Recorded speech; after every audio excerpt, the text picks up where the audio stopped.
The Pasig River carry many happy and sad legends, Doña Victorina. Is that so, Father Florentino? I am pretty much aware of them, but only I can entertain the happy ones. The sad ones, I wish to forget. You seem to imply with the word, sad, Captain. What could it be? Don Custodio, your ears are very keen. The truth is I only remember the story of Juan Crisostoma Ibarra at mention at the river. Ibarra! I seem to have heard that name once before. What did really happen to him? Do you know? Oh, you look pale, Senor Simon. Could this travel too much strain to one like you? I feel alright, Padre Florentino. Let's not talk about that strain of travel. Let's hear about what happened to Ibarra. I am wondering, Senor Vinside, why do you insist on hearing it? You must forget that I'm a writer, Captain. That is the reason why.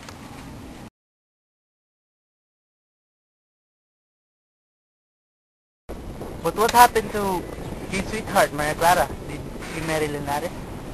It's been 30 years now that it all happened. I can only relate the story as far as the Ibarra's death in this river. That is all I know about him. I think I can finish the story. Father Damaso is the real father of Maria Clara. I learned from him the whole story.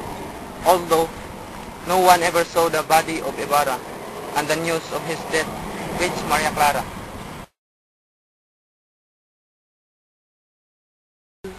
My father, I don't want to marry Linares. I don't love him. But Maria Clara, it is my fondest wish to marry a Spaniard so that you can be happy and have a better future. I can endure any hardship with Ibarra. But what can I do now? He's gone! No, Father. You can help me to forget it by letting me to go to Panilan. There is one thing that I cannot allow you to be a nun, Maria Clara. If you don't want me to be a nun, I'll better die. Padre Damaso could not do anything to dissuade her. He had to do her wishes and get her into the convent. La historia es bonita, señores. The story is so typical of a Filipina maiden that loves but only once. But where is she now, Padre Salve? Where else but behind the walls of the convent? We can push through the idea of Spanish Academy, Captain Basilio. What makes you think so, Basilio? We have offered Father Arini a horse as a gift, and he promised to say Captain General. And the rich Macaraig offered his house then. I don't understand why you insist on having a Spanish academy. In my day, we studied Latin and Spanish. Captain Basilio will always be an old-fashioned, never take in new things. I agree on that, Isregano. That's how all ancient people are.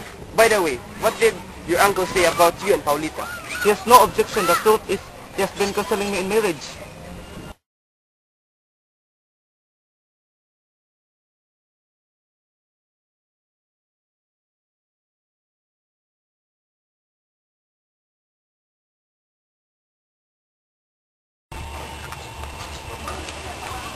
My house is open at all times for you, senor.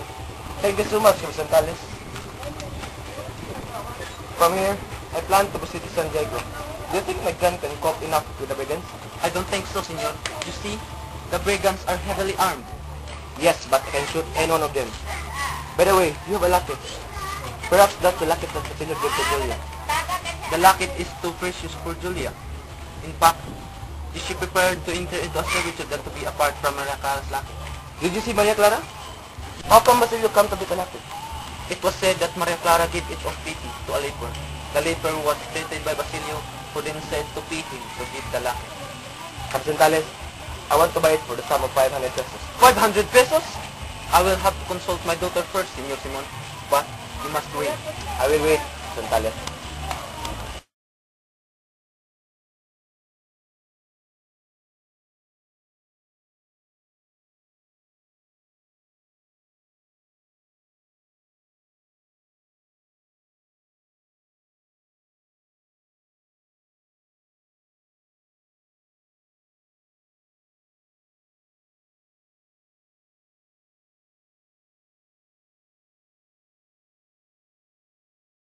You are free now.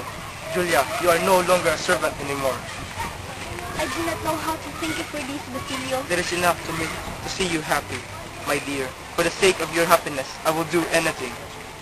But what bothers me now is where I and grandfather will live now. Why are you smiling? You will know it in a few moments.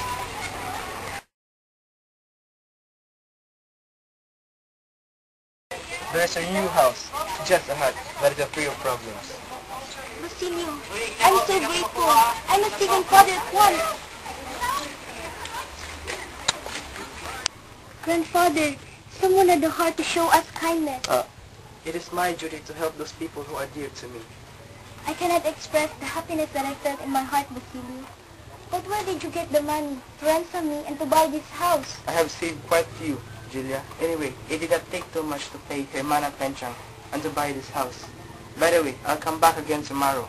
I have still things to do in town. I will be expecting you again, Basilio.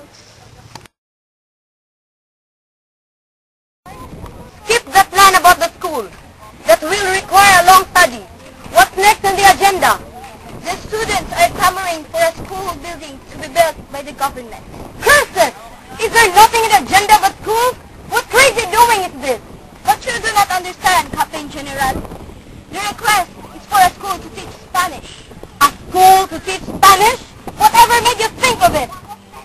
I think it's the best idea that should be supported.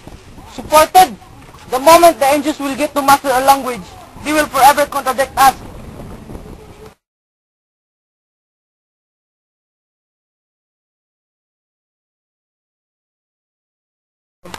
Why is Makaraig not here yet, Sandoval? I don't know what is delaying him, Texon. Rejoice, my friend, for we have been successful.